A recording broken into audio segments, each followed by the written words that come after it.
Left on the bus when I was 3 or 4, I'm in my mid-30s now, and the incident I'm typing about is something that became a core memory for me. While a lot of things from my early childhood have faded with time, this one has not. So when I was 3 to 4, I was going to school by bus. Either because of speech help, had difficulties pronouncing a lot of things for a while, or preschool. It was the early 90s and the place I lived had around 100,000 people at the time. So not a small town, but not a large city either. I had gotten on the bus like usual, and at that point I liked school, so I was eager. I was in the middle of the bus, but nearer to the front. When we got to the school, I got up earlier than I was supposed to, and the woman bus aide told me to sit back down. She went row by row telling all the other preschoolers when to get up to go to the school. Well, when she told me to sit down, I listened and I stayed quiet. My parents weren't physically abusive at that age, but my brother and I both had gotten spankings when we were little, so we knew to behave. When the bus started moving away from the school, I thought I was in trouble. I was so young and little that I couldn't be seen over the seats. I wasn't trying to hide, but just listen, and I thought I was in trouble for trying to get up out of turn. I remember looking out the window and just being confused and hoping my parents weren't mad at me. Anyway, we get to the bus barn and they depart to an office. I'm still waiting for them to come tell me what to do. The big entry door closes and it gets pretty dark. I remember there was some light from an exit sign, and I'm not sure what else, but it wasn't pitch black. I start crying thinking I've been left behind, or that they forgot about me in the office. I could see the door in the corner, but I'm pretty sure they shut the bus door, but I honestly don't remember anymore.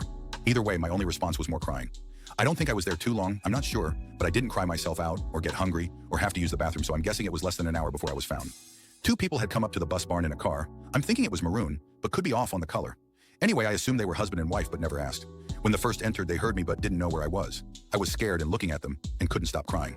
The woman was the one who came and got me, and the man went into the office right away. I remember the woman being really nice and trying to calm me down. I was happy she wasn't stern or upset at me.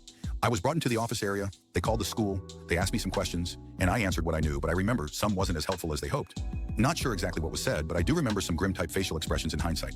Thinking on it now, they were likely afraid of bad publicity or something, but I'm not sure. Anyway, the couple drove me to school, and the teacher came out and gave me a big hug. Found out years later that my grandma had gotten a call from the school that I didn't make it to school. She didn't understand as she saw me get on the bus. My mom worked more of a factory-type job where she couldn't get off the line, so she wasn't told until the end of the day. My dad worked construction and no cell phones then like there are now, so he also couldn't be contacted. My family's never been the type to make a fuss with stuff, so they didn't call places to make it a big deal. I don't think the police were even notified of my being missing, so I don't think I was gone that long, and also less technology then, and also no Amber Alert things. Very happy it all worked out. We'll say that when I got home that day, I didn't want to go on the bus again the next day. I was scared. My mom and grandma both talked to me about what to do more thoroughly and to make sure I didn't stay on the bus, etc. Also, everyone was very clear that I was never in trouble. The next day when the bus came to pick me up, the bus aide got down and talked to my grandma and me. She apologized quite a bit, and I got a nice stuffed animal. The nice aide and the bus driver being so nice, the stuffed animal and them saying I would always sit in the first or second seat got me on the bus again without crying again. I'm pretty sure that incident is where some of my anxiety and worrying tendencies maybe started, but honestly, no clue.